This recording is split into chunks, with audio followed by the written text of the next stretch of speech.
Así cae la tarde en el continente americano y transcurre la noche y el amanecer en el resto del mundo. La tarde. ¿Qué tal? ¿Cómo están? Bienvenidos a la tarde de NTN 24. Gracias por su preferencia.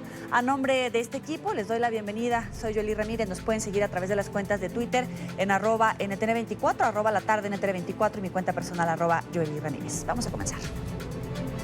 En Nicaragua, el régimen de Daniel Ortega y la oposición vuelven al diálogo. Las conversaciones fueron suspendidas durante 9 meses por falta de consenso. Horas antes de la instalación de la mesa de conversaciones fue liberado un grupo de considerados presos políticos arrestados durante las manifestaciones antigubernamentales. Vamos a saludar a Donaldo Hernández, periodista de nuestra cadena aliada La Voz de América, con la información desde Managua. Adelante. El cambio de medida privativa de libertad por arresto domiciliar para al menos 100 presos políticos es parte de los avances del diálogo nacional entre el gobierno del presidente Daniel Ortega y la opositora Alianza Cívica por la Justicia y la Democracia. La Voz de América conversó con 2 manifestantes que fueron liberados la mañana de este miércoles y aseguraron que van a seguir exigiendo justicia, democracia y libertad. La oposición llevó a la mesa del diálogo algunos puntos, entre ellos la liberación de los presos políticos, el respeto a las libertades públicas y justicia para 325 nicaragüenses que murieron en el marco de la crisis sociopolítica.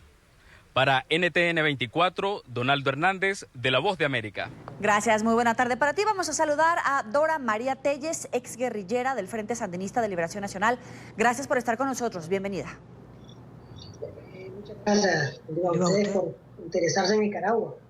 Primero que nada, le pregunto, ¿cuál es el balance que hace de esta primera reunión, de este primer acercamiento el día de hoy, cuando hubo una representación por parte del gobierno de Daniel Ortega a través del canciller Denis Moncada, encabezada esta comitiva gubernamental, pero sin el presidente Ortega? Bueno, hay que estar claros de esa negociación en una situación en que no tiene remedio. Él se ha estado hundiendo con un pantano.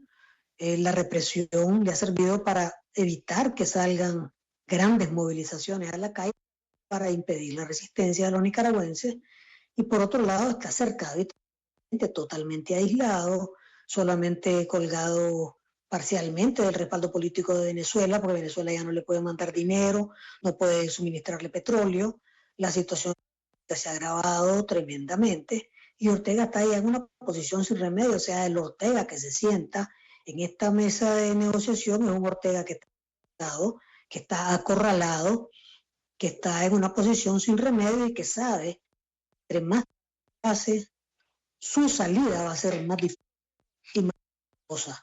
Eso es lo que tenemos ahora. Eso no quiere que Ortega no llegue ahí con ánimo de ganar su puesto. Siempre que agarrar oxígeno, siempre va a tratar de sacar el máximo posible, va a tratar de llegar hasta el 2021, de evitar elecciones adelantadas, va a jugar con la cárcel de los presos políticos como moneda de cambio. Ese es Ortega, puede decir, sabemos que estamos frente a una persona que no tiene escrúpulos, que es capaz de hacer cualquier cosa, que puede tomar cualquier medida de cualquier naturaleza, que puede matar, que puede encarcelar. También sabemos de que ese Ortega está profundamente debilitado, que su base misma lo ha abandonado, que está en el peor momento de su vida como político, y que hay una desmoralización también en la base que lo ha seguido, porque pues, de repente sienten que todo el andamiaje sobre el cual ellos habían edificado su creencia en Ortega pues está desmoronando, ¿verdad?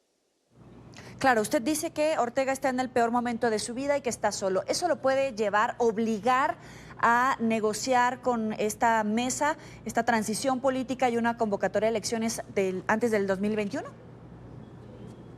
Sí, yo creo que pues él va a hacer todo lo posible para evitarlo, pero no tiene ningún remedio. Yo creo que Ortega no tiene más opción de que negociar una elección adelantada. De lo contrario, la crisis política en Nicaragua es bárbara. No tiene legitimidad Daniel Ortega para conservar el poder. No se trata simplemente de que libere los presos, de que establezca la libertad de expresión. Hay más de 60 periodistas en el exilio porque han sido amenazados de estar presos, ¿no? No se trata solamente de eso. Ortega carece de legitimidad absoluta para gobernar Nicaragua, no está gobernando, simplemente está reprimiendo. Y pues eso se agota porque reprimir no resuelve. Económica, no hay confianza de los inversionistas. Ortega no tiene más remedio que ceder en una negociación los términos de unas elecciones que sean absolutamente limpias, que sean transparentes, que el voto de los nicaragüenses sea contado, que valga el voto de los nicaragüenses. Y también Ortega no va a tener más remedio que cesar la represión que ha desatado sobre todo los nicaragüenses, ¿verdad? Claro, pero uno de los puntos medulares de este pliego petitorio de la oposición en este diálogo es la convocatoria de elecciones. Si Ortega no da su brazo a torcer y no está dispuesto a negociar ese punto, ¿hasta cuánto tiempo o cuáles serían las señales para que ustedes permanezcan en la mesa sin que se perpetúe este diálogo sin ningún resultado? Bueno, la Alianza Cívica, que es la que nos representa ahí a todos en esta mesa de negociación y cuya contraparte, pues, los delegados del régimen de Ortega, tiene una agenda. De esa agenda son liberar los presos políticos, restablecer plenamente el derecho a la libertad de movilización, reformas electorales, instituciones adelantadas y justicia. La alianza tiene que estar dispuesta a decir que esta negociación no va a ningún lado. Si ve que Ortega lo que quiere, por eso uno de los aspectos fundamentales que tiene que resolverse el día de hoy es cuánto tiempo se va a negociar. Pues una negociación, ¿verdad? Esto no se trata de negociar un año, como la negociación de la guerra de Vietnam, pues que pasara un año, no, esto es una negociación de 4 puntos y tiene que resolverse en un plazo sumamente corto, porque ya el pueblo nicaragüense tiene un sufrimiento elevado. Entonces, lo primero es acotar los términos de tiempo en los cuales esta negociación se va a producir. Y pues obviamente la alianza tiene que estar dispuesta a levantarse porque hay que recordar que cualquier resultado de una negociación tiene que tener legitimidad. Y la legitimidad se la concede el respaldo popular a esa negociación y a sus resultados. Si esos resultados de la negociación carecen de legitimidad, pues la crisis política sigue. La crisis política no se va a resolver por decreto, no hay posibilidades de que esta negociación desemboque en un pacto y que ese pacto, esa componenda, simplemente produzca un resultado legítimo y que lleve paz y estabilidad social al país. No, aquí tiene que haber un resultado que tenga legitimidad. Y un resultado con legitimidad es uno en el cual pues la dictadura reconozca que se acabó su tiempo. Porque ella escoja la mejor manera de salir del poder, que es vía elecciones, se acorte el plazo para esas elecciones y se realicen en un término corto, un periodo corto de futuro las elecciones. Y eso sería lo mejor para el propio Ortega, lo mejor para su partido, que está sufriendo un profundo desgaste, que está siendo arrastrado por la obsesión de Ortega por el poder, ¿verdad? Así que yo creo que la alianza cívica tiene que estar dispuesta a levantarse si eso fuese necesario. Eso es lo que se hace en una negociación. Uno no está obligado a estar en una negociación donde la contraparte lo que quiere es ganar tiempo, ¿verdad? Ahora, otro de los puntos de este pliego petitorio es la liberación de los presos políticos. Hasta donde entiendo, hoy se liberaron por lo menos 100 personas de un total de 750, sin contar líderes estudiantiles, líderes campesinos y periodistas. ¿Lo ven como una señal de disposición para mantener el diálogo, para avanzar, o justamente se da esta liberación pero no dejan los expedientes limpios porque muchos de ellos tenían cargos por terrorismo y tampoco están liberando a las cabezas importantes sin menospreciar a ninguno de los presos políticos? Bueno, en realidad no hemos logrado certificar que sean 100, hemos logrado certificar que son 70 hasta el momento. Una lista preliminar que el Comité de Familiares de Presos Políticos está a punto de sacar o ya publicado, ¿no? Estos 70 son presos y presas muy importantes, algunas mujeres, por ejemplo, estaban gravemente enfermas y otros pues son jóvenes que estaban ahí por capricho de la dictadura. El punto es que Ortega tiene que sacar a la totalidad de los presos y las presas. Lo primero. Lo segundo es que todas las causas de estos presos y presas tienen que ser totalmente anuladas porque fueron secuestrados de sus casas, sometidos a juicio sin derecho a la defensa, con testigos falsos, en juicios secretos, con testigos enmascarados. Es decir, Estamos hablando de que no son personas que tuvieron un debido proceso y que además tienen acusaciones completamente inventadas, es decir, tienen que ser anuladas totalmente las causas. No es aceptable que el régimen diga que estas personas están en régimen de convivencia familiar. De Nicaragua, casa por cárcel no existe, pero bueno, el régimen de convivencia familiar no es aceptable. Son personas que jamás deberían haber estado presas, nunca debieron haber sido sacadas de sus casas y secuestradas, jamás deben haber sido sustraídas de sus lugares y nunca deben haber sido castigadas con una prisión y con tortura y malos tratos. Esa es la realidad, de manera que Ortega no tiene más remedio que llegar a ese punto. No, simplemente no tiene alternativa. Lo que vimos hoy es la señal de que el modelo de represión de esta dictadura, que se basaba en la amenaza de cárcel para miles de personas, se acabó. Tiene debilidad y no va a ser viable nunca más. Esa es la importancia de lo que hoy sucedió, más allá de que estemos discutiendo y demandando la limpieza total de los expedientes de cada una de las presas que salieron hoy. Pero estamos bien, y es la evidencia de que el modelo represivo de Ortega, que se basaba en la amenaza de asesinato o la amenaza de cárcel, pues está colapsado, no funciona. Eso quiere decir que su régimen está liquidado y Gracias, que estamos Dora. tramitando el certificado de defunción, para decirlo de alguna manera, ¿no? Es Dora María Telles, exguerrillera del Frente Sandinista de Liberación Nacional. Gracias por estar con nosotros aquí en la tarde de NTN 24. Gracias a ustedes. 3 de la tarde, 19 minutos. En México revisamos otros temas que hacen parte de la agenda informativa del día. Es noticia la escalada de violencia en el estado mexicano de Morelos. Según las autoridades, en lo corrido de febrero han sido asesinadas 89 personas, 78 hombres y 11 mujeres. De acuerdo al gobierno estatal, la violencia ha incrementado en la región debido a que 5 cárteles disputan el mercado de drogas, armas, secuestros, extorsión y trata de personas. Con estos 89 homicidios, febrero se ha convertido en el mes más violento en esa región céntrica del país en los últimos 6 años. Es noticia a Perú, donde las torrenciales lluvias e inundaciones siguen dejando víctimas mortales. El Centro de Operaciones de Emergencia Nacional elevó a 50 el número de fallecidos desde el inicio de la temporada de lluvias, luego de que 2 personas murieran por un deslizamiento de tierra en el departamento de Huancavelica, en el centro del país. Según el Servicio Nacional de Meteorología, las precipitaciones son consecuencia del fenómeno del Niño. Advierten que en marzo podría haber días aún más lluviosos, lo que podría causar más daños en las costas del norte y centro del país. Es noticia una tragedia en Egipto. 25 personas perdieron la vida luego de que un tren se estrellara contra la barrera de contención en una de las estaciones del Cairo. El choque ocasionó una explosión y un posterior incendio que además deja al menos 50 personas heridas. Según las autoridades, no existen indicios de que se trate de un hecho planificado. Según testigos, un foco de fuego al interior del tren y una falla de los frenos podrían ser las causas de este accidente.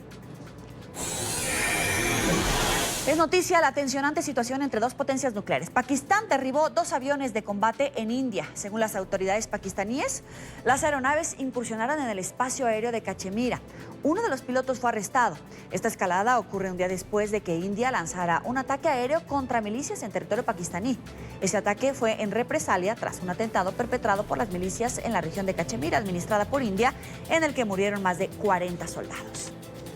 Preocupación en la comunidad internacional ante la escalada de violencia entre Pakistán e India. Los recientes ataques entre ambas potencias mundiales, rivales en disputa de un territorio fronterizo, han incrementado la angustia sobre lo que han calificado como el preludio de una guerra. Este miércoles, Pakistán anunció el cierre temporal de su espacio aéreo tras derribar 2 aviones del ejército de India y dar a conocer la detención de uno de los pilotos de la aeronave. El nuevo enfrentamiento ocurre luego de que el gobierno de India informara que bombardeó unos campamentos del grupo Jaish-e-Mohammed ubicados en suelo pakistaní, acción que se produjo en represalia luego de que los insurgentes se adjudicaran un atentado con bomba en la región de Cachemira, administrada por India, en el que murieron unos 42 policías.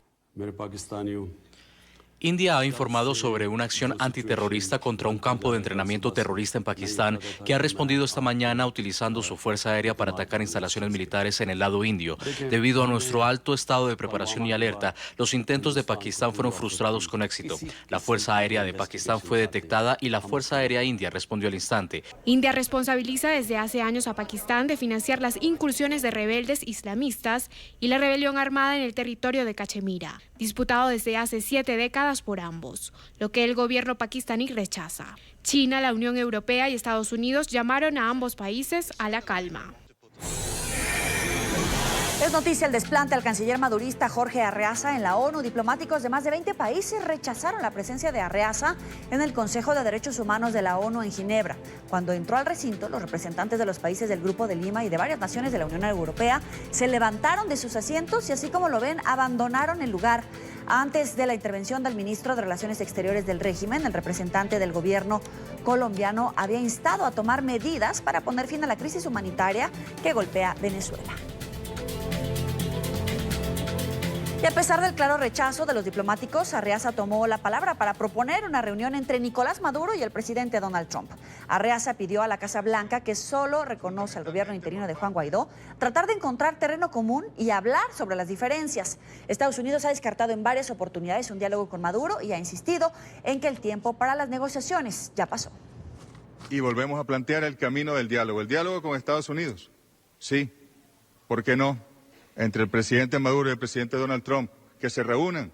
Ahí están las diferencias, trabajemos en las coincidencias entonces. Y en nuestro estudio en Caracas nos acompaña Milos Alcalay, ex embajador de Venezuela ante la Organización de Naciones Unidas. Gracias por estar con nosotros, embajador. Buena tarde. Muy buenas tardes, Joely. Muy contento de estar en el programa La Tarde. ¿Qué representa que durante un discurso del canciller madurista ante un foro como la ONU, con la presencia de todos los países, los delegados de distintas naciones se levanten y se retiren de la sala? En Ginebra se reúnen los países para la promoción y protección de los derechos humanos. La actitud de un régimen que lo que ha hecho es aplastar la dignidad humana, aplastar los derechos humanos, rechazar una ayuda humanitaria, quemar medicinas y alimentos, es vista como un bochorno a lo que significa el sistema de promoción y protección de los derechos humanos. La cuarta parte de los países miembros, más de medio centenar de países, no han querido escuchar una propaganda desacertada, que es la que ha llevado el régimen en su permanente confrontación, una diplomacia de carritos chocones en donde no solamente agrede a los países miembros de la ONU, sino que agrede fundamentalmente a los venezolanos, a los ciudadanos pacíficos que tratan de llevar adelante la libertad que les exige la Constitución. Y por eso la solidaridad se da junto con el aislamiento de un régimen. Una segunda afirmación que haría: Venezuela siempre en la época democrática había sido con respeto por la comunidad internacional, por la defensa, protección y promoción de los derechos humanos. Eso ya no es el caso y lo hemos visto en esta vergonzosa jornada de la ONU. ¿Pero esta situación va más allá de la posición de la ONU como organismo multilateral? Sí y no. Sí, porque es la posición de los gobiernos. La ONU está integrada por los países miembros de las Naciones Unidas. Pero evidentemente el hecho de que se levanten los representantes de los gobiernos es una clara posición de un organismo de Naciones Unidas. De manera que no es que sea la posición oficial de las Naciones Unidas, pero compromete a las Naciones Unidas porque son los países miembros los que fijan la posición de este organismo multilateral. ¿Y en qué condición está actualmente el régimen venezolano en el plano internacional? Cada vez más y más aislado, cada vez más y más confrontado con el incumplimiento no solamente de la Constitución bolivariana, sino también de acuerdos internacionales. El incumplimiento de la Convención Interamericana de Derechos Humanos, de la Carta de Derechos Humanos de la ONU, el incumplimiento de la Carta Democrática Interamericana, el incumplimiento de las cláusulas de protección de los derechos humanos a nivel subregional, ha hecho que exista una profunda preocupación de los países miembros de un organismo mundial como el de Naciones Unidas, pero también la Unión Europea, también la Organización de Estados Americanos, también Mercosur. Es decir, el aislamiento es global, tanto a nivel bilateral como a nivel multilateral. Ok, a propósito de ese aislamiento del régimen, ¿qué oxígeno pudieran darle a Nicolás Maduro los países aliados como Rusia, como China, Turquía, o los latinoamericanos como Bolivia, como México y Nicaragua, por ejemplo? Bueno, en primer lugar, recordamos la frase que se repetía una y otra vez: para nosotros la patria es América. O después, cuando fue perdiendo aliados del socialismo del siglo XXI, nuestro norte es el sur. Ahora parece que no es ni nuestra patria América ni nuestro norte es el sur, sino nuestro norte es el Medio Oriente. Entonces, que la respalde el Hezbollah, el Hamas, Turquía, Irán, por favor, Siria, es realmente vergonzoso, porque Venezuela no está en el Medio Oriente, no es un emirato, es un país de América Latina. En segundo lugar, la posición de China ha sido por supuesto, tiene sus intereses económicos, pero lo que es incomprensible es una posición de Rusia que pareciera que la intervención del embajador en Naciones Unidas o los programas que tiene Rusia dirigidos a América Latina parecieran escritos por Jorge Rodríguez. Es decir, Rusia tendría que tener una posición más equilibrada por el peso que tiene como uno de los 5 miembros permanentes. Y lo que vemos en el discurso del representante de Rusia, lo que vemos es una visión absolutamente parcializada. No es que esté solidaria con Venezuela, sino su conflicto con Washington, que es muy fuerte, trata de establecer una especie de defensa atacando a los Estados Unidos, porque en el fondo no es ni siquiera la defensa de la búsqueda de un mecanismo de solución pacífica, sino cómo atacar al señor Trump, cómo atacar a los Estados Unidos, y así piensan que se van a proteger de las críticas tanto americanas como europeas, con el caso de Ucrania, con el caso de Siria y con otros países de la región. Es realmente triste ver que un país que tiene tanto peso y que debería llevar una posición más equilibrada pareciera querer regresar a la época de la Guerra Fría. Ahora, en medio de su participación en Ginebra, Jorge Arreaza propuso un diálogo con Estados Unidos. ¿Qué tan viable es eso, tomando en cuenta que la Casa Blanca solo reconoce a Juan Guaidó como presidente? Bueno, es de nuevo el absurdo, es una diplomacia ficción, porque acaba de lanzar una nueva diatriba contra el imperialismo norteamericano, el genocidio, la intervención militar, es decir, una serie de insultos que ha llevado, y después, punto y aparte, dice: queremos dialogar con Estados Unidos. Es una política ficción, porque por supuesto, si los Estados Unidos va a dialogar, pero para decirle: es el fin del régimen de Maduro, vamos a negociar mientras hay tiempo, para que Maduro entienda que ha usurpado el poder y que tiene que establecer los mecanismos que la Constitución da para un régimen de transición en donde pueda regresar Venezuela al establecimiento de un Estado de Derecho y al cumplimiento de la libertad, de los derechos humanos, de la democracia y sobre todo el desarrollo económico y social de un país que estaba a la vanguardia del desarrollo económico y social y hoy está en la retaguardia con los índices de pobreza, de hiperinflación, de violaciones de derechos humanos como en ningún otro país de la región. Ahora, Estados Unidos planteaba que la ONU hiciera un exhorto a elecciones libres, verificables, transparentes y sobre todo con observación internacional. ¿Es posible que los países puedan hacer una presión real para lograr que se convoque a esos comicios?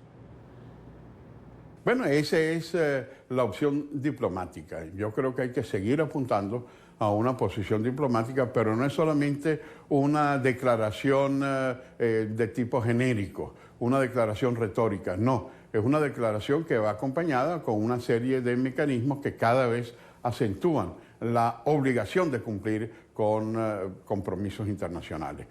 Va unido con sanciones, va unido con las posiciones en el sistema financiero internacional, va incluido con el otorgamiento de visas para los funcionarios del régimen, y cada vez se va escalonando más y más hasta que no entienda el régimen que es absolutamente necesario que un gobierno no reconocido, porque las elecciones de mayo del año pasado han sido absolutamente fraudulentas, y que reconozca que hay que buscar un mecanismo. La única posibilidad de un mecanismo diplomático y político es cumplir con unas elecciones libres y que permitan retornar a un Estado de Derecho, dándole todas las garantías a los actores políticos a asumir el papel de reconstruir un país devastado por todo lo que ha representado este régimen.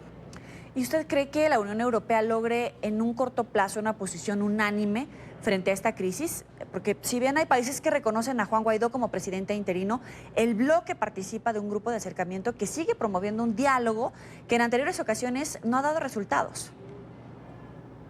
Mire, el diálogo del pasado no tiene nada que ver con los mecanismos de solución pacífica que plantea la Unión Europea hoy. No puede el régimen pensar que puede engañar una vez más a la diplomacia mundial como lo hizo con la diplomacia vaticana, que el mismo secretario de Estado fijó la posición. No puede seguir engañando a la oxigenación a través de mecanismos como los que Zapatero llevó adelante. No puede la comunidad pensar que va a ganar tiempo como lo que está buscando, sino que tiene que ser el mecanismo. Uno, que el régimen presidido por un presidente no reconocido tiene que irse. Y dos, que la transición debe darse dentro de los canales de los estándares democráticos, con un Consejo Nacional Electoral objetivo, con las reglas de cualquier país democrático y no a través de mecanismos de dominación y mecanismos de presión para mantenerse en el poder a toda costa. ¿Y qué otro respaldo pudiera conseguir el presidente interino Juan Guaidó en esta gira que ha iniciado antes de volver a Caracas? Sumamente importantes esos contactos porque además del respaldo multilateral que obtuvo en el Grupo de Lima, además del respaldo que obtuvo en la OEA o en la Unión Europea, está consolidando ahora los vínculos bilaterales. Lo hizo en el encuentro con el vicepresidente Pence, lo hizo con el presidente de Colombia, el presidente Duque. Se están gestionando entrevistas a muy alto nivel, a nivel de presidentes en otras regiones de América Latina. Es muy importante ese fortalecimiento del respaldo bilateral, al igual que lo es el respaldo multilateral. Y si Guaidó regresa a Venezuela y es detenido, ¿cree que la oposición de la comunidad internacional subiría de tono? Sin lugar a duda. No se trata de un preso político más. Hemos visto el bochorno de la prisión de dirigentes tan destacados como Leopoldo López o el alcalde metropolitano Antonio Ledesma. Es algo que ha sido repudiado por la comunidad internacional. Pero en este caso no se trata de un político, del presidente de la Asamblea Nacional, sino que se trata del presidente interino. La reacción mundial frente al arresto o a los atropellos que pueda sufrir el presidente interino reconocido sería realmente otro bochorno más que la comunidad civilizada de naciones no está dispuesta a tolerar. Le agradecemos a Milos Alcalay, ex embajador de Venezuela ante la Organización de Naciones Unidas, por estos minutos para la tarde de NTN 24. Muchas gracias, Joely. Muy buenas tardes para todos. Muy buena tarde también para usted. Vamos a la primera pausa. Los invito a que nos sigan en Twitter. Ahí están las cuentas en su pantalla, @. Gracias por seguir con nosotros en la tarde de NTN 24. Vamos con la información. Comenzó en Vietnam una segunda histórica cumbre entre el presidente de Estados Unidos, Donald Trump, y el líder de Corea del Norte, Kim Jong-un. El mandatario estadounidense aseguró que las negociaciones centradas en el programa nuclear de Corea del Norte serán muy exitosas. Este es un informe de Gesell Tobías, periodista de nuestra cadena aliada La Voz de América desde Hanoi. Con un apretón de manos dio inicio la segunda cumbre entre el presidente de Estados Unidos, Donald Trump, y el líder de Corea del Norte, Kim Jong-un, en Hanoi, Vietnam, con el objetivo final de conseguir la desnuclearización de la península coreana. Posteriormente, ambos líderes sostuvieron un breve encuentro y una cena en donde también fueron acompañados por el secretario de Estado de Estados Unidos, Mike Pompeo, y 2 asesores del líder norcoreano. Para mañana, la Casa Blanca ya confirmó que las actividades comenzarán a las 9:45, cuando ambos líderes se encuentren en solitario, únicamente acompañados por sus traductores, en una reunión que podría durar hasta 45 minutos. Al mediodía tendrán un almuerzo de trabajo y si las cosas marchan bien, a las 2 de la tarde se podría estar firmando un acuerdo bilateral.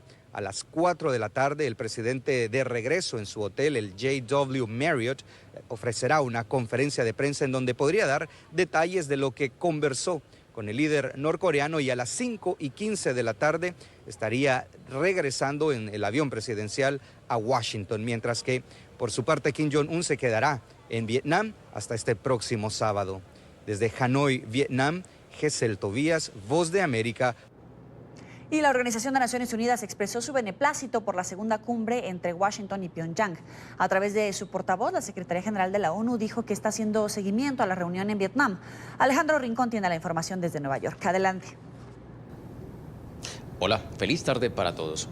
Para la Organización de Naciones Unidas, al igual que para el gobierno de los Estados Unidos, el proyecto de desnuclearización de la península de Corea es de gran importancia. A la larga, ambas entidades coinciden en que es un objetivo pendiente y de gran importancia por lograr el que el régimen norcoreano abandone todo su proyecto de creación y de desarrollo de armas nucleares.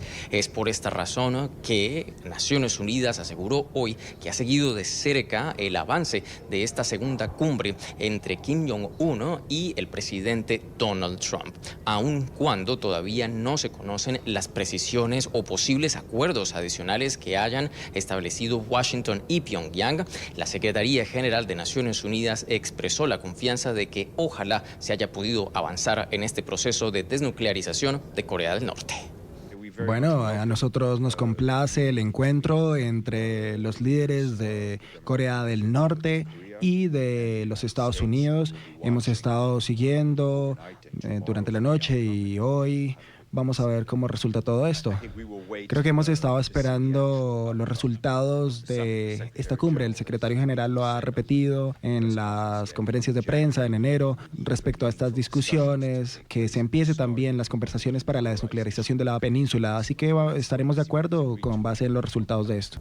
Si se fijaron bien en esas declaraciones, la Secretaría General de la ONU prefiere guardar reserva hasta el momento cuando la Casa Blanca entregue mayores precisiones sobre cuál ha sido el resultado concreto de esta segunda cumbre entre Kim Jong-un y el presidente Donald Trump. Sin embargo, la Secretaría General recordó que a principio de este 2019, cuando el secretario general Antonio Guterres entregaba sus primeras declaraciones para la agenda de trabajo del organismo internacional prevista para el año 2019, este asunto en particular de lograr que el régimen norcoreano abandonara el proyecto de desarrollo de armas nucleares, pues constituía uno de los principales retos u objetivos por cumplir en el transcurso del año, de manera tal que una vez la Casa Blanca informe cuál ha sido pues el producto de este encuentro, Naciones Unidas asegura que reaccionará con base en ese avance de las discusiones entre Estados Unidos y Corea del Norte.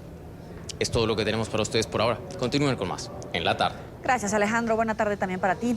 Donald Trump sabía que uno de sus colaboradores estaba en contacto con Wikileaks para la publicación de miles de correos del Partido Demócrata que afectaron la campaña de su rival en las elecciones, Hillary Clinton. Así lo aseguró el ex abogado personal del presidente de Estados Unidos en una explosiva y larga declaración en el Congreso. Cohen también presentó un cheque con el que, según él, Trump le reembolsó su pago a la actriz porno Stormy Daniels para supuestamente mantener su silencio. Noticia desde Washington con Emiliana Molina. Adelante. Hola, ¿qué tal? Muy buenas tardes. Pues sin duda alguna un día histórico aquí en el Congreso de Estados Unidos, mientras Michael Cohen, el ex abogado de Donald Trump, testifica en audiencias públicas aquí en la Cámara de Representantes. Por esta puerta a mis espaldas es precisamente por donde entran y salen todos los legisladores que están cuestionando en este momento al ex abogado personal de Donald Trump.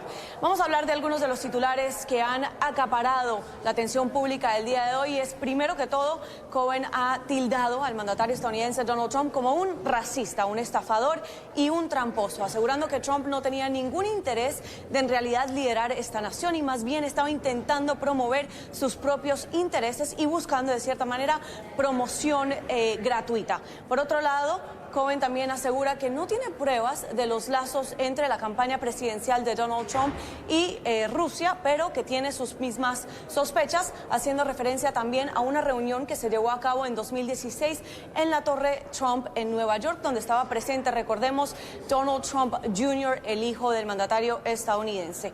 Por otro lado, en estas audiencias, Cohen también mostró una imagen de un cheque firmado por el presidente estadounidense Donald Trump, una vez este ya era inquilino de la Casa Blanca por un monto de alrededor de $35,000. Cohen asegura que este cheque firmado por Trump, les recuerdo, mientras él era presidente, era parte de 11 cheques que le firmó el mandatario estadounidense para reembolsarlo por los supuestos pagos que Cohen le hizo a Stormy Daniels, un monto total de $130,000, pagando por su silencio para que no hablara sobre un supuesto encuentro sexual que ésta sostuvo con el mandatario estadounidense.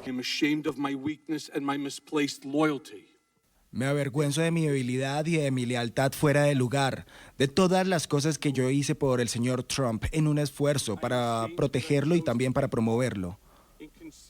Me avergüenzo de que elegí la parte equivocada para intentar conciliar por el señor Trump cuando yo sabía que estaba bajo mi propia conciencia. Me avergüenzo porque yo sé lo que en realidad Donald Trump es. Él es un racista, él es un estafador y él es un tramposo. Por otro lado, Cohen también asegura que Trump lo instruyó a mentirle al Congreso sobre un supuesto rascacielos que iban a construir en Moscú. También asegura que el mandatario estadounidense Donald Trump inflaba sus ingresos para lograr estar en la lista Forbes de las personas más ricas, pero que al mismo tiempo desinflaba sus activos para reducir sus impuestos en bienes inmuebles. Algunos legisladores demócratas dicen que están asombrados del nivel de acusaciones de Michael Cohen hacia el presidente estadounidense Donald Trump. Incluso comienzan a flotar la idea de una posible destitución. Pero mientras tanto, desde Vietnam, el mandatario estadounidense Donald Trump en su cumbre con Kim Jong-un no se ha quedado callado y asegura que Michael Cohen está mintiendo simplemente para intentar reducir su sentencia.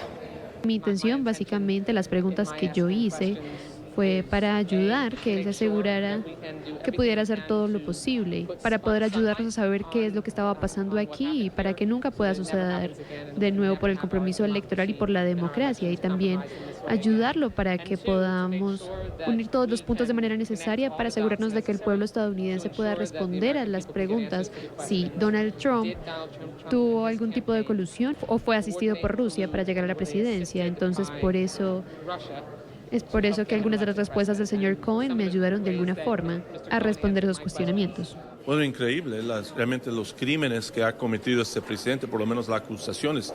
Si es cierto, creo que son acusaciones que debemos entonces impeachar a este presidente, porque la Constitución es bien clara. Es el tipo de crimen que no se permite un presidente, especialmente cuando es presidente, cometer. Entonces debemos actuar. Sí, es cierto, tenemos que probarlos primero.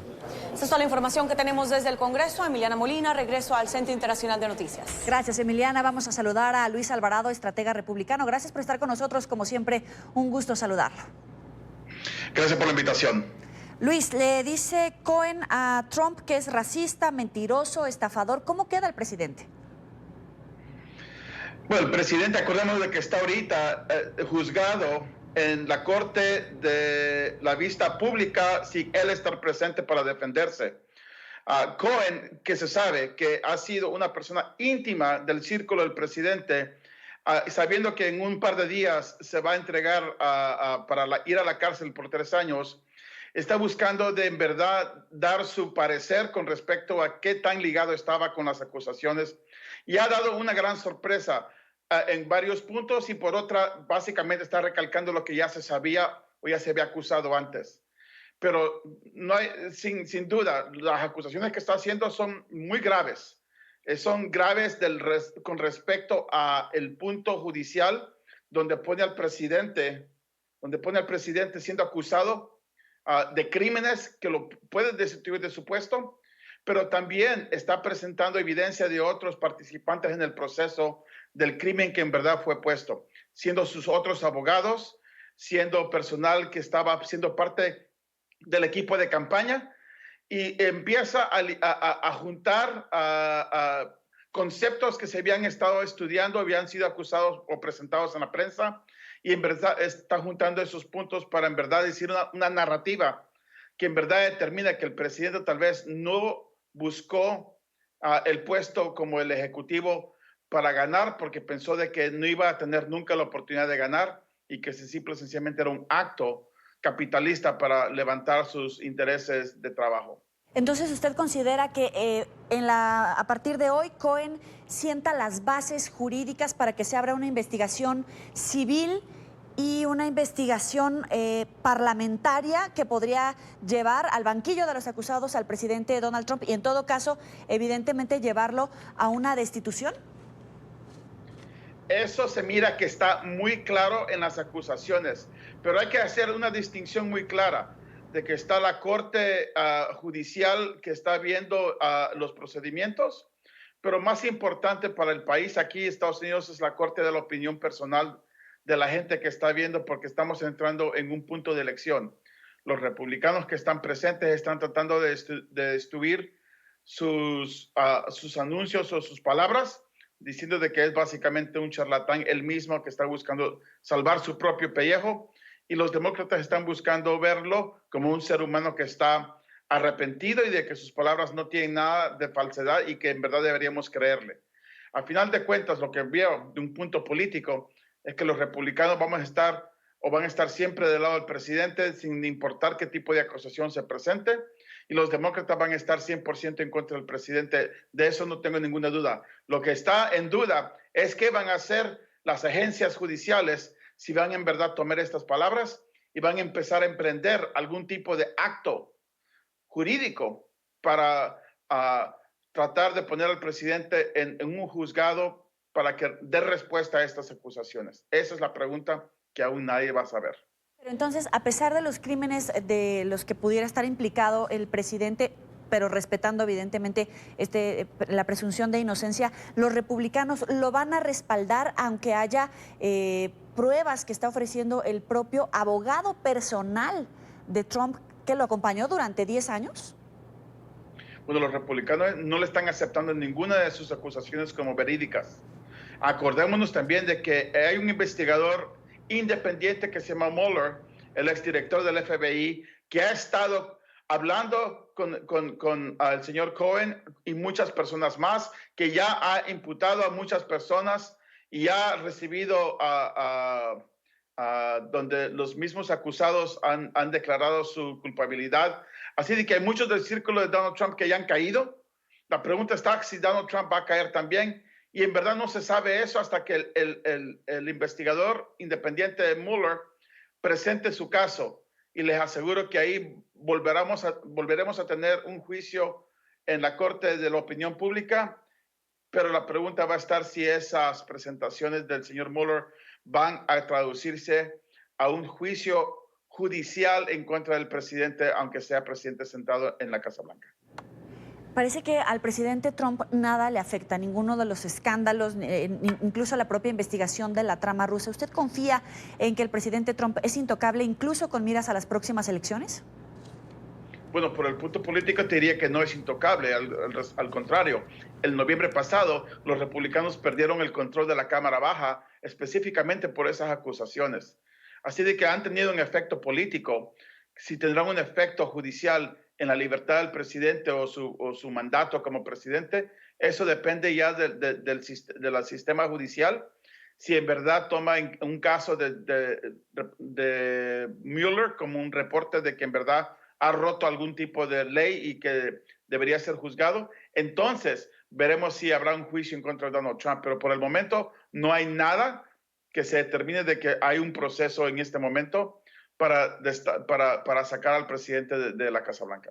Pero Cohen dice que Trump estaba enterado de todo este complot de Wikileaks que podría, más bien que afectó a Hillary Clinton en esta campaña. ¿Qué posición va a fijar en este caso el ala republicana? Porque vienen las elecciones. Las alas republicanas van a estar defendiendo al presidente. Las alas republicanas van a repudiar a Cohen como un agente del Partido Demócrata. Y los republicanos van a tratar de salvar más escaños en las elecciones de 2020, incluyendo la del presidente. Y ese es el mandato político que tiene el Partido Republicano. Yo estoy aquí con ustedes, no solamente como un republicano, pero también como un ciudadano americano que mira con gran asombro estas acusaciones. Y la pregunta siempre va a estar, y para mis colegas republicanos, si el juramento que hicieron fue hacia el presidente o al partido, o si fue en verdad a la nación y la Constitución. Y ahí va a estar la diferencia entre aquellos republicanos que se encuentran ahorita titubeando si van a respaldar al presidente o van a tratar de respaldar la Constitución. Así que estamos nosotros como republicanos en jaque, específicamente aquellos que tal vez no estamos de acuerdo con muchas de las acciones del presidente Donald Trump. Claro, están en jaque, pero ¿qué dice de la política estadounidense que Donald Trump tenga este historial cuando estaba haciendo campaña, que se le tengan que abrir este tipo de investigaciones cuando ya es presidente, que esté rodeado de personas que, como usted hace un momento decía, su círculo cercano ha caído, que en este momento el propio Cohen esté declarando que el propio presidente estaba enterado de todas estas irregularidades? No, ese es un momento insólito, un momento histórico que nunca hemos visto en la historia de Estados Unidos. Ningún presidente se le ha hecho una acusación tan vil como la que hemos escuchado hoy. Y estamos en territorio que nunca hemos navegado antes. Y el presidente nunca se le ha visto de que él esté tan preocupado por la versión o por la opinión pública de cómo él maneja el gobierno. La pregunta va a estar si van a haber hechos que en verdad puedan ser interpretados como acción. Y los republicanos en este momento miran las comunicaciones del señor Cohen como un punto más de mentira, un punto que no debería tomarse en cuenta y de que simple y sencillamente es parte de un ataque político a los demócratas por derrocar a los republicanos en las elecciones de 2020. Pero ¿cuál sería el objetivo, el interés de Cohen de mentir, si es que así lo está haciendo, en estas declaraciones? Los republicanos le están levantando el argumento de que sus acusaciones para derrocar a Donald Trump son simple y sencillamente para recibir algún mejor trato o reducción de su sentencia de 3 años una vez entre al sistema jurídico a cumplir su condena.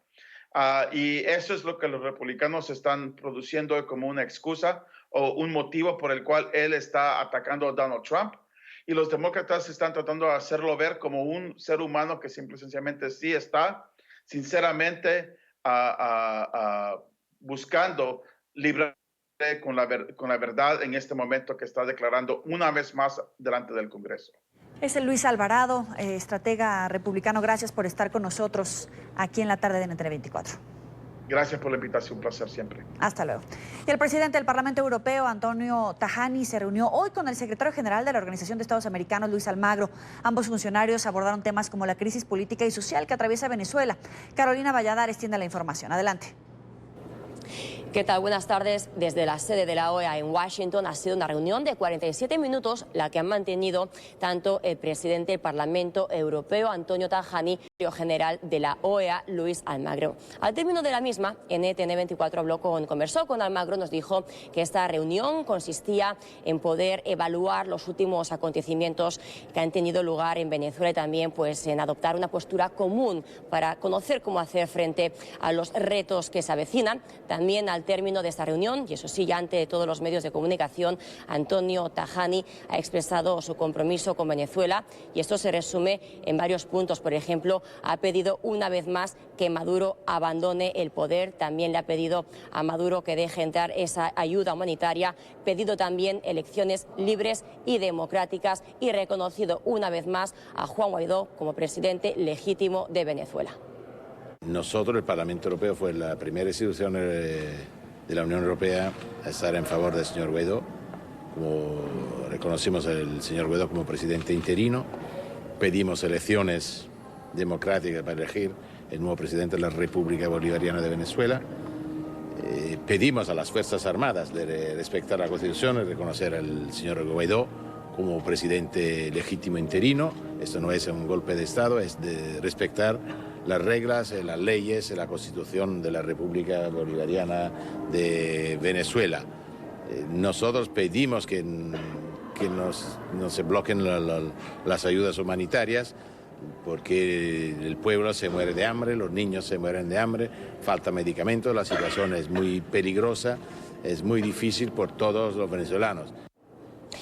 El Parlamento Europeo, del cual Tajani es su presidente, ha reconocido a Juan Guaidó como presidente legítimo de Venezuela. Lo que pasa es que este organismo no tiene competencias en política exterior. En cuanto al bloque, los 28 países miembros de la Unión Europea, 24, sí han reconocido a título individual a Guaidó como presidente legítimo, pero todavía hay 4 que se resisten. A esos países les mandó Tajani un mensaje.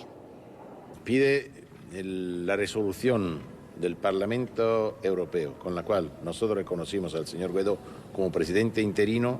En el mismo texto nosotros pedimos a todos los estados de la Unión Europea de reconocer al señor Guaidó como presidente interino y pedimos que todos nos ayuden a trabajar en favor de nuevas elecciones. Por eso esta es la posición muy clara del Parlamento Europeo. Nosotros estamos hablando, pidiendo a todos los países de la Unión Europea de reconocer al señor Guaidó como presidente interino.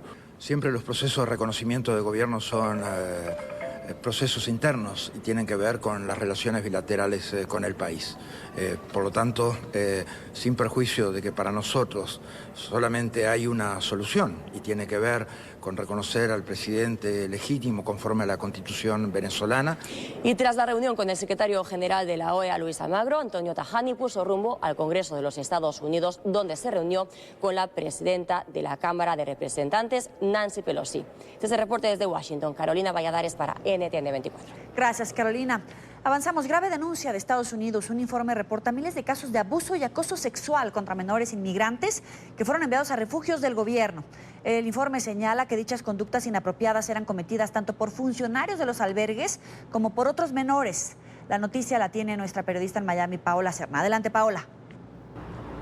Hola, ¿qué tal? Muy buenas tardes. Pues bien, esta denuncia fue realizada por un poco más de 4.500 menores, niños indocumentados que fueron separados de sus padres y permanecieron en estos refugios. Según indica el Departamento de Salud, pues las denuncias tendrían que ser o tendrían que ver con acoso sexual y denuncias de maltrato de algún tipo sexual. Entre ellas, por ejemplo, algunos de los funcionarios de estos refugios estaban pendientes o los estaban vigilando mientras se bañaban y también les enseñaban material pornográfico, pero también hay denuncias de agresiones de tipo sexual entre los propios jóvenes que permanecían en estos refugios. Por supuesto, las organizaciones pro inmigrantes han reaccionado a los resultados de este informe. 4.000 denuncias hay en este momento de abuso sexual en centros, en shelters de transición, porque esto se supone que son shelters de transición para niños no acompañados. Significa que de eso se han revisado más o menos 3.000 casos entre la Corte Suprema y el Departamento de Salud, que fue lo que revisaron ayer. Ellos dicen que no han encontrado causas probables, pero lo que sabemos de los psicólogos es que los niños no mienten, que cuando un niño denuncia un caso de abuso sexual, en la mayoría de los casos es real. Las denuncias fueron realizadas hace 4 años durante el periodo del presidente Barack Obama, pero también durante el periodo del presidente Donald Trump. El mayor número de ataques de este tipo sexual fueron registrados en el 2018. Desde Miami informó Paola Serna para NTN. Gracias por seguir con nosotros. En la tarde avanzamos. El Parlamento venezolano repudió la violencia del régimen de Nicolás Maduro para impedir el ingreso de la ayuda humanitaria el pasado 23 de febrero y denunciaron una masacre ocurrida en el sur del país y poblaciones indígenas. Señalaron que Nicolás Maduro ha incurrido en crímenes de lesa humanidad y destacaron la actitud de cientos de funcionarios militares que se han negado a reprimir al pueblo. Este es un informe de Luis Laya desde Caracas. El obstáculo entre la solución y los problemas de nuestro país es una persona, es Nicolás Maduro. Desde la Asamblea Nacional de Venezuela responsabilizaron a Nicolás Maduro de las violaciones a los derechos humanos y los delitos perpetrados por colectivos y militares contra el pueblo venezolano durante el intento de ingreso de ayuda humanitaria al país. Rechazaron la violencia que se vivió en la frontera con Brasil y Colombia. ¿Qué tipo de revolución es capaz de disparar contra campesinos y contra pobres, contra pacientes y contra médicos, con tal de que en su país no entre una ayuda humanitaria que tan necesaria es? Y es por eso que debe quedar absolutamente claro que en este país la gente muere por falta de medicinas por culpa de Maduro y de su cúpula. Que en este país la gente muere de hambre por culpa de Maduro y de su cúpula. Los parlamentarios relataron los momentos de horror que vivieron viajando a la frontera. Fueron atacados, robados y perseguidos por grupos armados. Los funcionarios militares impidieron el paso y no los socorrieron en los momentos en que solicitaban auxilio. donde pasamos alcabala, donde nos detuvieron, nos golpearon, nos lanzaron perdigonazos, nos lanzaron bombas lacrimógenas, nos persiguieron, nos tiraron a matar durante toda la travesía. Fueron los momentos más duros que vivimos. Esos videos que pasaba nuestra querida Denny Fernández, presidente de la Comisión de Política Interior, a plena luz del día. Nosotros vimos a esa misma gente a las 2 y a las 3 de la mañana, porque a nosotros nos tocó pasar por ahí de madrugada. También los periodistas contaron cómo vivieron esas horas. La corresponsal del Wall Street Journal en Venezuela, Anika Hensroth, relató cómo fue secuestrada y amenazada de muerte por colectivos en el estado Táchira. Y le pusieron armas en la base de su cerebro, de su cabeza, y empezaron a gritarle. 5 of them were focusing on me, yelling, "You have infiltrated this country." Y muchos de ellos se enfocaron a ella y empezaron a gritarle que vino al país. What you're doing is illegal. Que lo que estaba haciendo era ilegal. You're carrying contraband. Que estaba trayendo contrabando. And you are destroying Venezuela. Y estás destruyendo a Venezuela. Ante estas denuncias, la fracción 16 de julio pidió activar el artículo 187, numeral 11 de la Constitución de la República Bolivariana de Venezuela, donde se permite solicitar una intervención militar humanitaria por las causas antes referidas. ¿Cuántos muertos necesitan para poder actuar? ¿Cuántas personas deben morir por falta de alimentos y de medicina para que actúen? Además, destacaron la actuación de los militares que se han negado a reprimir y han reconocido a Juan Guaidó como presidente encargado. Han señalado que para ellos debe haber amnistía. Sé que tienes miedo. Sabemos que temes por tu familia. Sabemos que temes por la persecución. Pero el tiempo de tomar decisiones es ahora. Durante la sesión, un grupo de trabajadores afecto al oficialismo intentó ingresar a la fuerza al Parlamento para rechazar la postura de los diputados. Se vivieron momentos de confusión, pero fueron controlados por el personal de seguridad. Los diputados a la Asamblea Nacional hicieron nuevamente un llamado a la Fuerza Armada Nacional Bolivariana para que cese la represión. Aseguraron deben ponerse del lado del pueblo venezolano y debe haber un cambio democrático en Venezuela. Asimismo, exigieron el cese de la persecución en contra de periodistas y medios de comunicación nacionales y extranjeros. Aseguraron debe haber derecho a la información. Desde Caracas, Venezuela, para la tarde de NTN 24, Luis Alejandro Laya. Y pese al llamado de la comunidad internacional para que el régimen de Nicolás Maduro permita el ingreso de ayuda humanitaria en las últimas horas, fueron instalados 2 nuevos contenedores que obstaculizan el paso fronterizo entre Colombia y Venezuela. Las nuevas estructuras de carga, una azul y otra naranja, bloquean el centro del puente Simón Bolívar que conecta la ciudad colombiana de Cúcuta con la venezolana de San Antonio del Táchira. Otro contenedor fue atravesado por parte del régimen de Venezuela en el puente internacional Simón Bolívar. Detrás de estos bloqueos están personas civiles aparentemente armadas y con efectivos militares venezolanos. Para los migrantes que deben cruzar trochas para llegar a Colombia es un acto irracional y temerario. No tengo nada que decir porque todo lo que me da es tristeza de ambas partes. Así de sencillo. Este bloqueo se suma a el ya dispuesto hace semanas en el puente Tienditas para evitar que la ayuda humanitaria ingrese a territorio venezolano. Venezuela necesita un SOS, o sea, un auxilio, ¿me entiendes? Y los chavistas, bueno, que tienen que tener como 5 dedos de frente para decir que todo está bien. Mientras estos pasos están bloqueados, personas continúan sin poder cruzar al otro lado de la frontera. Hoy miércoles, el puente Simón Bolívar amaneció con una nueva cara. Fue reforzada la seguridad con militares y carros blindados del ejército que patrullan las trochas, el puente internacional y sus alrededores. Nosotros tenemos 3 divisiones que están en la frontera de manera permanente, que estamos proporcionando la seguridad que se requiere, estamos siendo lo más prudentes posibles, sin provocación, sin dejarnos provocar. El comandante del ejército aseguró que es parte de la seguridad y que siguen los lineamientos del presidente de la República y ministro de Defensa. Haciendo lo que la Constitución y la ley nos obliga que tenemos que hacer y siguiendo todos los lineamientos del señor presidente de la República y del señor ministro de la Defensa Nacional. También en la zona de frontera están integrantes de la Policía Nacional y del grupo antidisturbios SMAT. En momentos en los que arrecia la persecución oficialista en Venezuela, también el régimen busca la censura. Nicolás Maduro ordenó el cierre de medios de comunicación con línea independiente y los ciudadanos recurren a la internet y específicamente a las redes sociales para conocer lo que sucede en su país. Precisamente hoy se reportó la caída del servicio de la aplicación Twitter por 40 minutos, lo que para muchos representa un momento de vacío en la información. En esta parte del programa nos acompaña Carlos Correa, director de la organización no gubernamental Espacio Público. Gracias por estar con nosotros. Bienvenido. Muchísimas gracias por la invitación. Un saludo a toda la gente que está allí en el estudio y, por supuesto, a la audiencia. Carlos, ¿qué información nos puedes confirmar? Porque entiendo que sería la primera vez que se cae esta red social Twitter. ¿Por cuánto tiempo? ¿Cómo fue esta situación?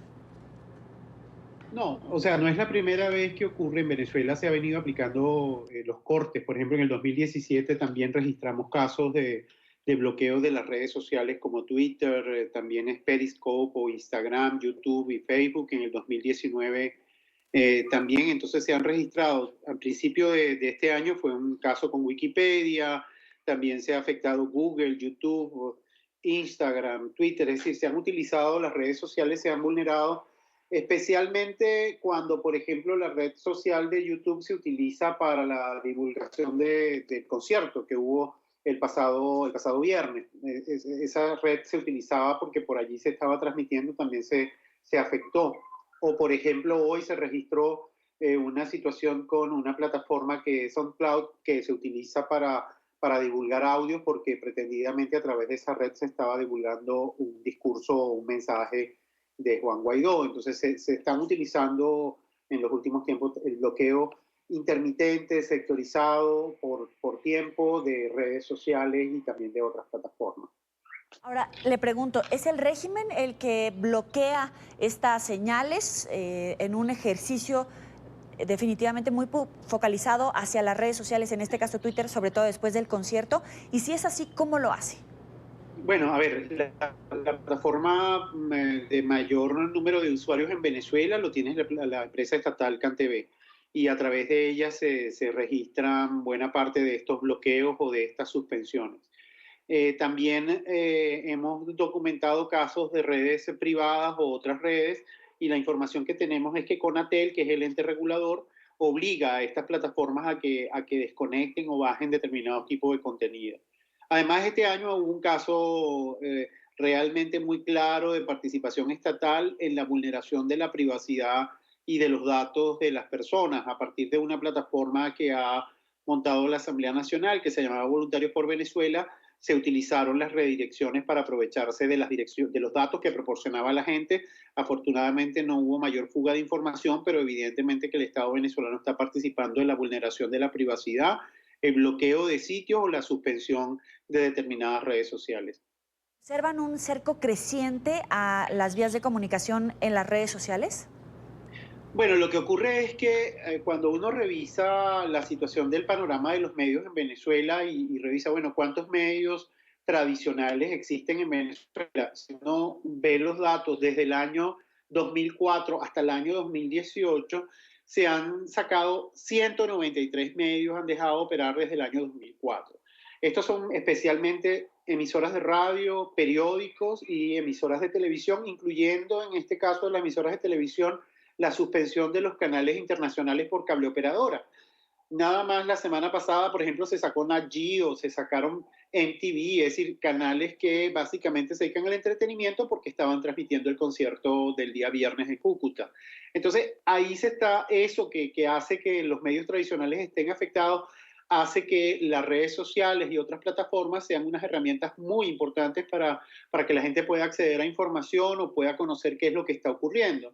Por supuesto que no tienen el alcance y la penetración de estos medios tradicionales, que son más bien naturales en el uso de la gente cuando se conecta o intenta informarse, pero al golpear o al cercenarlos o al tumbarlos o al afectar a la plataforma, lo que se hace es afectar la posibilidad de que ese ecosistema palpite, la gente se pueda enterar, pueda saber qué es lo que está ocurriendo y por supuesto afectar las decisiones que pueda tomar en relación a eso. Y quisiera que me ayudara a explicar el contexto de esta noticia. ¿Por qué la gente tiene que recurrir a Internet, a redes sociales y no a los medios tradicionales como la televisión, por ejemplo? Bueno, lo que ocurre es que en Venezuela se aprobó una ley, que es la Ley de Responsabilidad Social en Radio y Televisión, que tiene una descripción genérica de las pretendidas sanciones o el ámbito regulatorio de estos medios, radio y televisión. Y el órgano de aplicación no es independiente, depende del gobierno nacional.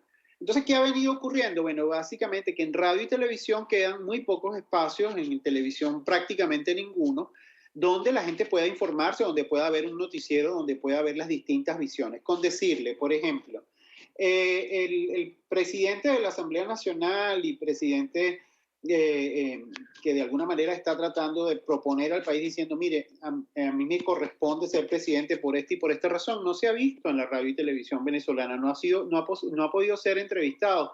La sociedad venezolana no ha podido escuchar su mensaje y ver si está de acuerdo o no con su propuesta. Es decir, lo tiene que hacer a través de medios alternativos. Entonces, la Internet es como el espacio de libertad donde la gente puede acceder a información con muchas dificultades, porque también hay estudios que han determinado que el gobierno venezolano tiene, por ejemplo, 500 trolls, que son 500 personas que se dedican a acosar y a divulgar información falsa en estas redes. Y a pesar de eso es el lugar donde la gente puede enterarse de más o menos qué es lo que está ocurriendo. Le doy una información para hacerse una idea. El fin de semana pasado, el día sábado, 60 movilizaciones en todo el país, distintas movilizaciones en capitales de estados, pequeñas ciudades. Y eso no fue visible en los medios de comunicación porque el ecosistema de medios, tanto de radio y televisión, está muy condicionado. El caso de los periódicos, que son otro medio que uno podría decir, bueno, la gente puede informarse por allí, no tienen acceso a insumos, especialmente el papel prensa. Entonces la gente no tiene la posibilidad de informarse en los periódicos. Muchos han desaparecido, más de la mitad de los periódicos en los últimos 5 años han desaparecido en Venezuela y los que están circulando no son diarios, son semanarios, con apenas el 10%, el 15% de las páginas que tenían hace unos años. Entonces, todo eso hace que la reducción de los espacios tradicionales donde la gente podría informarse está siendo canalizado a redes sociales, a otras plataformas, a otras herramientas donde la gente puede enterarse de qué es lo que está ocurriendo, qué están diciendo determinados liderazgos y también debatir sobre esos temas. En todo caso, otra muestra de la falta de democracia por el acceso a la información, a los medios de comunicación en Venezuela. Por supuesto, y además el otro tema que ocurre, y es que ¿por qué se ataca tanto a los medios internacionales? NT24 no se puede ver en Venezuela por las cableoperadoras, tampoco se puede ver CNN en español. El fin de semana pasada sacaron un canal de la televisión chilena, es decir, todos los programas de información y opinión que hagan algún tipo de cobertura sobre Venezuela son cercenados, porque la gente estaba... Visto que no podía ver en la televisión nacional, recurría a los canales internacionales y también se están golpeando. Lo que pasó hace muy poco con el periodista de Univisión refleja lo que diariamente tienen que enfrentar los periodistas venezolanos para hacer cobertura, pero además de eso, las dificultades que tiene para acceder a una información tratada con términos y rigores periodísticos, es decir, con contraste, con pluralismo, con diversidad. Eso es sin duda difícil y es un indicador claro de que en Venezuela no estamos en una democracia, porque las garantías a la libertad de expresión y todas las amenazas que hay en torno a la libertad de expresión lo que denotan es que efectivamente cuando eso ocurre en un país, en un estado, lo que está en riesgo es precisamente los valores democráticos de esas instituciones. Le agradezco a Carlos Correa, director de la organización no gubernamental Espacio Público, por este tiempo por la tarde. Muchísimas gracias. Hasta pronto. Hasta pronto. Según la encuesta nacional de condiciones de vida, la mitad de los hogares venezolanos sufren de pobreza extrema. A 30 años del denominado Caracazo, que dejó decenas de muertos y desaparecidos, las condiciones de vida de los ciudadanos han empeorado. La solución a la crisis pasa por un cambio en el sistema de gobierno que permita reactivar el aparato productivo del país, garantizando la seguridad jurídica de la empresa privada. Este es un informe de Oliver Fernández desde Caracas. Las 3 universidades más importantes del país se unieron para presentar un plan que contribuya a salir de la crisis. El estudio arrojó resultados lamentables. La mitad de la población está sumergida en la pobreza. Si bien el promedio nacional está dando cuenta de la mitad de los hogares, pues a nivel de municipio podemos encontrar hogares donde el porcentaje de pobreza varía entre un 60 y un 80% de hogares en situación de pobreza. Es muy fuerte y sobre esos hogares hay que tener algún tipo de estrategia de intervención. La ayuda humanitaria es la vía más expedita para paliar la pobreza en los estados más vulnerables. Sin embargo, el régimen de Nicolás Maduro no lo permitió. Para el diputado Juan Andrés Mejía, la soberbia madurista condena a los más necesitados. Hoy el país está encaminado a una mayor crisis. El país está encaminado a que tengamos más hambre, a que haya menos medicamentos, a que hayan peores servicios. Nosotros desde la Asamblea Nacional, a través del ingreso a la ayuda humanitaria, estamos haciendo todo lo posible para paliar esto, para poder brindar una solución. Pero todos sabemos, y lo vimos el día sábado, que la verdadera solución en Venezuela pasa por un cambio de gobierno. Las escenas del pasado 23 de febrero en la frontera ponen en evidencia la crueldad de quienes pretenden mantenerse en el poder a la fuerza. Vimos con dolor, creo que el hecho de ver un camión encendido en llamas con ayuda humanitaria pegó en el corazón de todos los venezolanos. El hecho de ver y de observar la muerte de 4 indígenas frente a esta terrible realidad, luchando precisamente por el ingreso de la ayuda humanitaria, también nos partió el corazón. Hace 30 años, el pueblo se alzó demandando calidad de vida, una explosión social que trajo 267 asesinatos y más de 3.000 desaparecidos. Hoy el hambre y la desolación se ha incrementado. Los religiosos solo piden que se reciba con los brazos abiertos la ayuda internacional. Hoy, 27 de febrero, un día tan importante para la historia de este país, queremos pedir como ciudadanos, como universidad, yo lo pido como iglesia, no obstaculice la solidaridad internacional para con el pueblo venezolano. Si algo está claro en materia social es que todo es empeorable. Así lo ha demostrado el régimen de Nicolás Maduro. Hoy, 800.000 niños sufren de desnutrición, una cifra impensable hace 30 años. Lo que pensábamos en el año 89, el 27 de febrero, que nada podía ser peor, pues descubrimos que efectivamente no solamente puede ser peor, sino realmente mucho peor. El diputado Juan Andrés Mejía aseguró que salir de la pobreza y darle calidad de vida a los venezolanos es el objetivo que se ha trazado la Asamblea Nacional y el presidente encargado Juan Guaidó. Para lograrlo, es necesario seguir contando con el apoyo de todos los venezolanos. Es la información que manejamos desde Caracas. Continúen con más de la tarde de NTN 24. Vamos con la información de Cuba. En medio de críticas y denuncias de presunto fraude, el gobierno ratifica la nueva constitución con el 86.5% de los votos emitidos. Cifras del colegio electoral revelan que 7.848.343 cubanos acudieron a las urnas para decidir sobre el nuevo texto constitucional. Sin embargo, más de 2 millones de cubanos se opusieron al proyecto o no fueron a votar. Una cifra sin precedentes que muestra el creciente descontento de la población con el régimen de la isla. Los cubanos aprobaron la nueva constitución de la isla, dando un sólido apoyo al socialismo. La Comisión Nacional Electoral informó el lunes los resultados del referendo celebrado el domingo, en el que el 86,5% de los votos fueron para el sí, mientras que un 9% optaron por el no. Los sufragios restantes fueron en blanco o anulados por distintos motivos. La nueva constitución sustituye a la de 1976, que en ese entonces fue aprobada por un 97% de los votos. Tradicionalmente, la oposición ilegal en Cuba manifiesta su desacuerdo mediante la abstención, el voto en blanco o dañando la boleta para que sea anulada. Pero el referendo constitucional del domingo permitió decir no, lo que movilizó a la disidencia en una campaña de redes sociales. La nueva constitución debe ser proclamada por la Asamblea Nacional en una sesión que probablemente se realizaría en abril y luego debe ser publicada en la Gaceta Oficial para entrar en vigor. El texto ratifica el carácter irrevocable del socialismo como sistema social en la isla, pero abre su economía al mercado, la propiedad privada y la inversión extranjera, todo bajo control del Estado. También reconoce al Partido Comunista como único y fuerza política dirigente superior de la sociedad y del Estado. Saludamos en esta parte del programa a Arturo López Levy, autor del libro Raúl Castro and the New Cuba. Gracias por estar con nosotros. Bienvenido. Un gusto. Primero que todo, una valoración general de este ejercicio de referendo que se hizo en Cuba.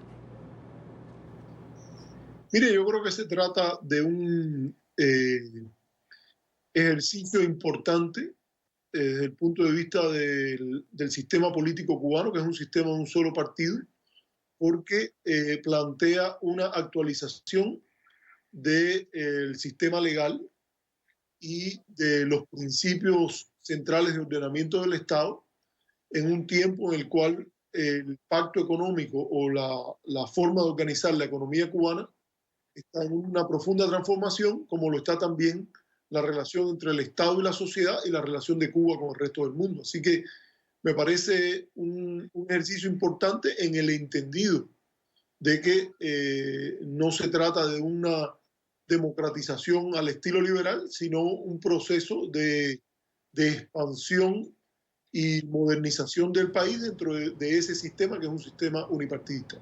Pero ¿de qué tanta modernización podemos hablar cuando hablamos de un sistema unipartidista que se mantiene el concepto de socialismo, de comunismo? Sí, mire, usted tiene razón en la idea de hablar del concepto de socialismo, pero el socialismo también es parte del mundo actual. Yo me refería en lo fundamental a que se actualiza la idea de una economía mixta. Fíjese que se eliminan las estigmatizaciones de la propiedad privada, el mercado, la inversión extranjera que existían en la Constitución anterior. Y en ese sentido se actualiza el entramado constitucional ante los cambios que habían ocurrido desde 2011 hasta la fecha y que estaban en una especie de limbo legal, y por otra parte se abre la puerta a que se puedan adoptar otras medidas que conecten mejor el sector público y el sector privado, que ya se reconoce su existencia, en el camino a una economía mixta abarcadora que rompa con los desequilibrios y problemas asociados a una reforma de tipo parcial. Yo diría que en esto que usted hace la referencia al socialismo, más que todo, lo que sí parece una reminiscencia de continuidad con el pasado es volver a reincorporar el tema ese de la construcción del comunismo, porque hasta dentro del mismo debate hubo personas que dijeron que apoyaban el comunismo, pero no sabían lo que era.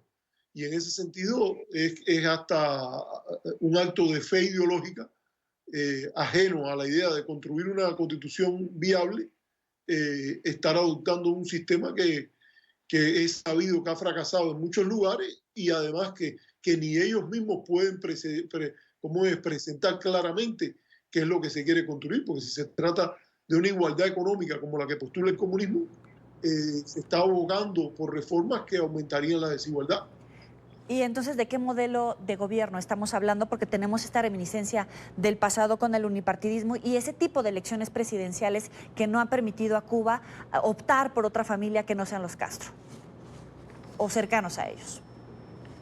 Más que no haya elecciones directas presidenciales, el problema mayor que hay es que sigue siendo un sistema unipartidista. Hay muchos sistemas que no son presidencialistas, no tanto en América Latina, donde lo normal es el sistema presidencialista, pero Inglaterra no tiene elección directa del jefe de Estado, ni siquiera del jefe de gobierno. Hay sistemas semipresidencialistas como el francés. Alemania, el canciller no es electo directamente. O sea, el problema no es que no haya elección directa presidencial, aunque sé que esa es una demanda de un grupo de sectores descontentos con el sistema. El problema que habría es que hay un sistema unipartidista. Y hay dos lecturas hacia eso. Una es que el sistema unipartidista es una medida de emergencia ante los retos externos que representa el acoso por parte de la política de hostilidad norteamericana, que ha sido denunciada en la ONU por la mayoría de la comunidad internacional y todos los países de América Latina y del Caribe como una violación del derecho internacional, ilegal, inmoral y contraproducente. Eso, por lo menos, querría decir que no es un paradigma, que es simplemente una medida de emergencia. El problema mayor es que los comunistas han presentado este modelo como un modelo paradigmático, como un modelo que aunque desaparezca la hostilidad y aunque desaparezcan las condiciones de emergencia, ellos dicen que es un tipo de democracia distinta, mejor, etc. Ahí es donde yo creo que habría el problema, porque ese tipo de paradigma estaría reñido con la visión de la Declaración Universal de Derechos Humanos, que plantea la posibilidad de asociación, expresión, asamblea como derecho civil político, no solo para construir el comunismo, sino para la profesión y promoción de las ideas diferentes que pueda tener cada persona. Ahora, ¿en qué medida es un paradigma de emergencia o es un paradigma definitivo? Yo creo que eso solo se podrá saber el día que Estados Unidos cambie su política y deje a los cubanos escoger su sistema político, y en una manera en la cual los propios cubanos le podamos decir a los comunistas, ustedes no tienen ningún derecho a tener un sistema unipartidista cuando vivimos en situaciones normales. Pero entonces, ¿este paradigma político tiene vida a futuro, independientemente de la postura de Estados Unidos y en el contexto de la reforma constitucional que se acaba de llevar a cabo? Mire, yo creo que no hay ni la intencionalidad de crear una democracia al estilo del modelo de la Declaración de Derechos Humanos, ni ese va a ser el efecto. Ahora, no se puede negar que los cambios que han ocurrido son importantes y que registran expansiones importantes también de libertades, como la libertad de religión, el mismo recurso del habeas corpus, que es un derecho humano importante, un recurso judicial importante, la idea de que se legaliza la propiedad privada, se deja de estigmatizar el mercado, la idea de que se produce una descentralización y se fortalece el rol de la provincia, acerca el gobierno más al pueblo en la localidad que el actual modelo, que es muy centralizado. Yo creo que esos son pasos positivos importantes que cualquier observador objetivo debe reconocer. Ahora, esa objetividad también implica decir que se trata de una liberalización, de un aumento del papel de la ley, de la expansión de ciertas libertades, sí, pero que no se trata de una transición democrática. El modelo de una transición democrática no es aplicable a lo que ocurrió el domingo ni a lo que viene después. También la prensa internacional ha hecho mucho eco al tema de los matrimonios gay. Mire, yo creo que en eso el gobierno a la larga adoptó una postura más racional. Al principio yo creo que de una manera muy... se dejó llevar por el impulso de algunas partes dentro de su base que presentaron a la sociedad cubana como más progresista y liberal de lo que era. En realidad subestimaron el papel de las comunidades evangélicas y subestimaron el papel de otras comunidades, porque tengo entendido que eso es extensivo, por ejemplo, a grupos grandes dentro de la comunidad afrocubana que han tenido una actitud escéptica o hasta opuesta a la idea del matrimonio igualitario. Entonces, de inicio ellos pusieron eso en el texto original, pero se dieron cuenta que habían movilizado a un grupo contra la Constitución que no necesariamente tenían que haberlo hecho. Usted puede respaldar el sistema de un solo partido, hablar del socialismo o del comunismo y a la vez ser partidario del matrimonio igualitario o del matrimonio homosexual, como se le quiera poner. Yo creo que la solución que han adoptado de hacer un plebiscito especial para ese tema como parte del nuevo Código de Familia en los próximos 2 años es una solución que les despejó el camino y pospuso una discusión que no necesariamente tenía que tener lugar en el marco constitucional. No me parece que la Constitución sea el mejor lugar para definir el matrimonio. Ese es un tema mucho más estrecho y que lo que habría que hacer era discutirlo. Yo creo como se va a hacer con el Código de Familia y es impresionante que han decidido someter eso a plebiscito. Desde mi punto de vista, eso es un tema ya más bien legal y debería confiarse a los legisladores y a las cortes judiciales actualizar ese tema de derecho a las realidades actuales. Yo creo que también que hubo una retórica de los sectores dentro del sistema sobre el tema que pareció fuera de lugar cuando empezaron a hablar de derecho inalienable al matrimonio igualitario.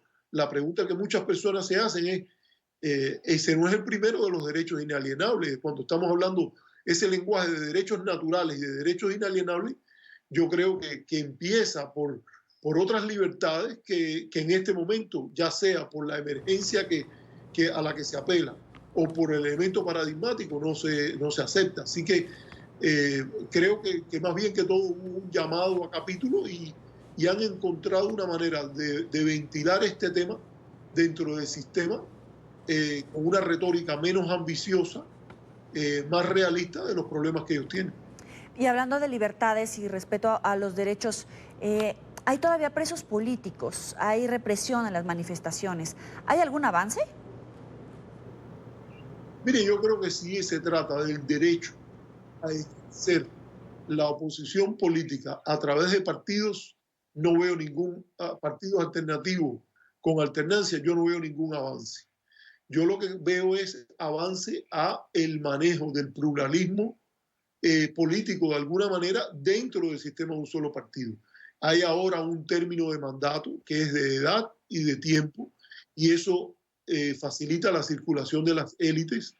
Se ratificaron formas de iniciativa ciudadana, por ejemplo, la colección de firmas para proponer ley, que yo creo que siguen siendo armas o instrumentos, no, prefiero más llamarlo instrumentos que armas, o herramientas para promover cambios dentro del propio sistema. Por ejemplo, la discusión sobre la pena de muerte hoy es una discusión mucho más puede ocurrir, hay más posibilidades de hacerlo. La discusión de este tema del matrimonio igualitario, hay más espacio para hacerlo ahora.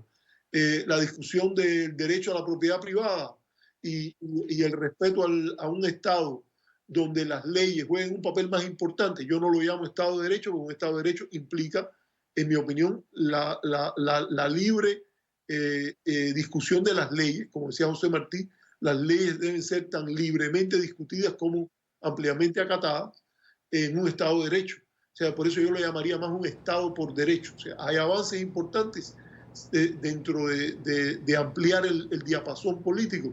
Sí, hay un avance relevante hacia la alternancia política, hacia la posibilidad de organización de partidos alternativos, no. Le agradezco a Arturo López Levy por estos minutos para la tarde en Entre 24. Bueno, un placer. Hasta luego. Vamos a una pausa. Recuerde seguirnos en las cuentas de Twitter.